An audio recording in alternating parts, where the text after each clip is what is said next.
you think of that call? Oh, well, he is, let me remind you, with Katrina, let me remind you, policemen like that, making women show their breasts for water, women getting raped in the Dome Stadium, the police out there laughing, putting dogs on people, and I reported you for asking for water, shooting people, innocent people on bridges, retarded people, I reported that. They just convicted You broke that on our show, and then it came out of it came out later. Stay there, brother. It's so good to hear your voice. You've been trying to get in for a while? Sir? No, I just hadn't heard from you in like a year. Have you ever tried to get in? Get in, Mr. Jones. Sure, hard to get in. Well, stay there. I'm going to come back and talk to you and then others. And I just can't believe this country. We've got socialist health care now. I thought that would never happen. You people in denial, man. I had tried everything. I'd cut back. I have never heard Paul Watson in almost 11 years of working with him yelling angrily. I call him, he's listening to the show, and he goes, it's in there. There's a screenshot of the subsection. It says domestic operations. Put it on screen right now. We found it. Unbelievable. That PSYOP guy called in. 2-40. That is the section, 2-40. You heard the guy admit it's on an Army website as well, like it's no big deal. Like, oh, we have it in public. You know, Hitler does stuff in public, so it's okay. The IR tasks performed in support of civilian support operations are similar to those during combat operations. But the techniques and procedures are modified based on special OE association with operating within U.S. territory and in accordance with categories of individuals, primarily DCs, see DCs domestically, to be housed in IR facilities. And it goes on and on and on. They're hiring them in the purchase orders for domestic and for citizens. And here it is. Watson is just beside himself. We're able to get him on Skype. We got him. Detaining operations, Chapter 5. Civilians operating inside the United States. Synchronization with the local. Paul, did you hear that guy whenever I would ask him, I would say to him, okay, so, but you do warrant service with the military. See, that's illegal. They've kept it secret. He feels special doing it. I could sit here all day. I could take 100 calls from cops who'll call in and go, yeah, the military comes and serves warrants with us secretly. Guys, it's illegal. It's kept secret. It's not bomb disposal. I tell you, man, this is so big, Paul. And you notice he's like, calm down, calm down. That's the PSYOP that's in the clergy response team. Calm down, go to the camp, calm down. It's no big deal. Don't get upset. Calm down, listen to NPR, you know, take some Valium, go quietly into the night, get in the car, little kid. Everything's, what do you say to him, Paul? Well, it's complete denial and BS, basically.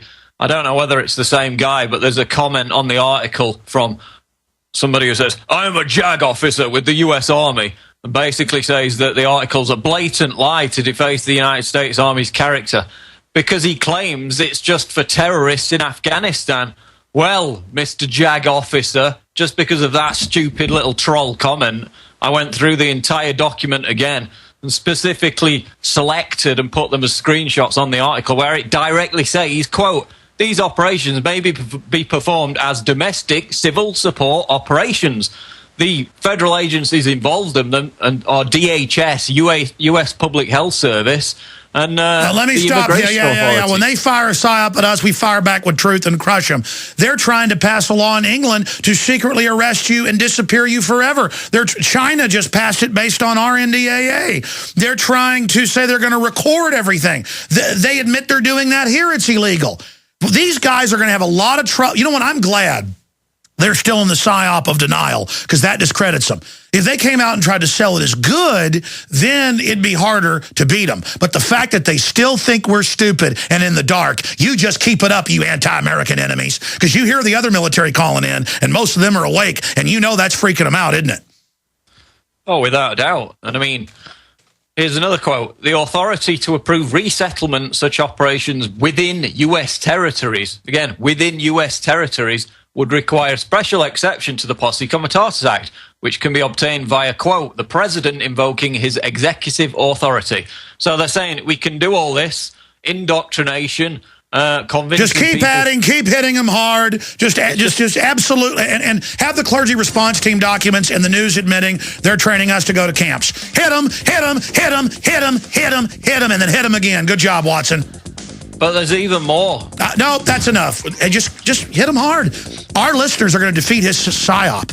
You're not going to defeat America, scum. You're the enemy. You work for the foreign banks. Everybody's going to get our article just because you did that, and double send it out to everybody. I'm going to come back and finish up with Charles, then Gerald Celente, and then all the pastors and everybody else. We'll be right back. We've added PDF screenshots of all the sections saying the re-education camps are for the political dissidents inside the U.S. So see, all of you that serve this evil system and the foreign bankers, you got a decision to make. I know a lot of you are going to choose liberty. A lot of you are going to choose to side with who you think is going to win. So go ahead and hitch your wagon to that. Good luck.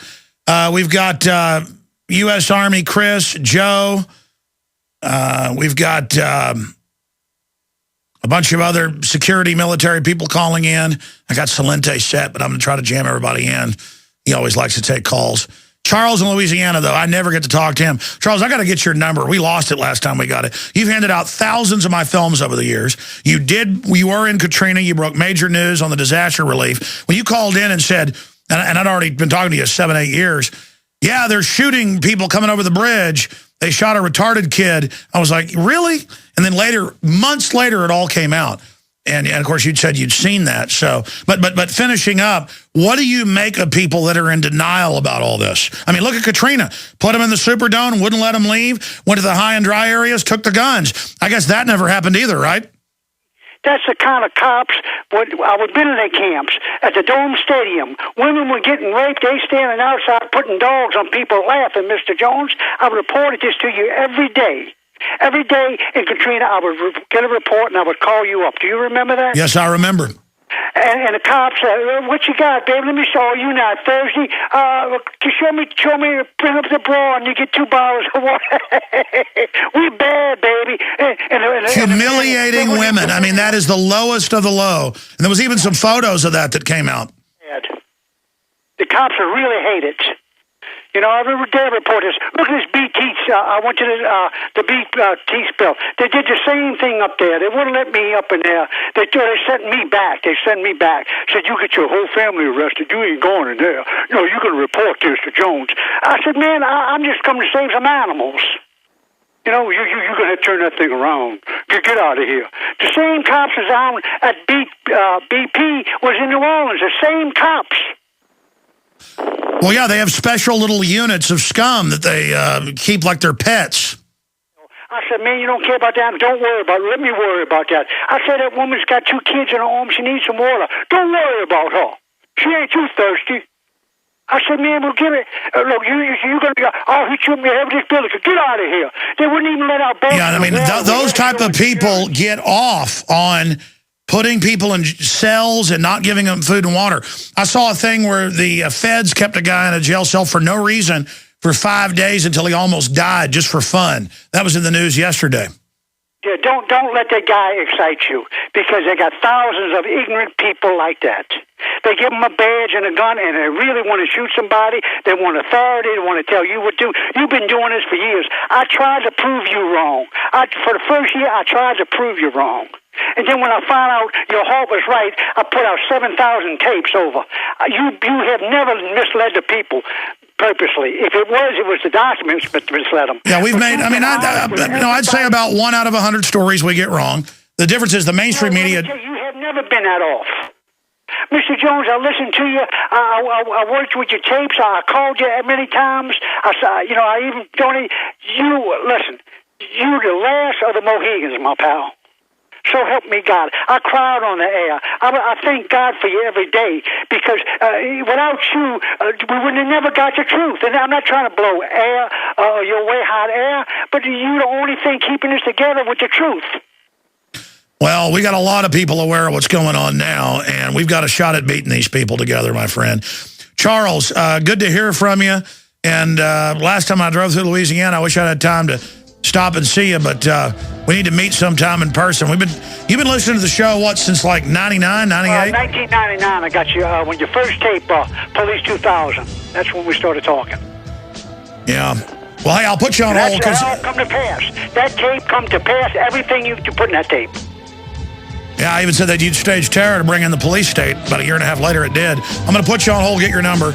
We'll put it in the computer so I don't lose it. Right now, the average family spends 1/4 of their... Well, I tell you, Gerald Celente came into this show during a total hornet's nest. We're going to get into the economy and a lot more, but we will get to Joe, Chris, Anthony, Richard, and Richard before this hour gets too long in the tooth.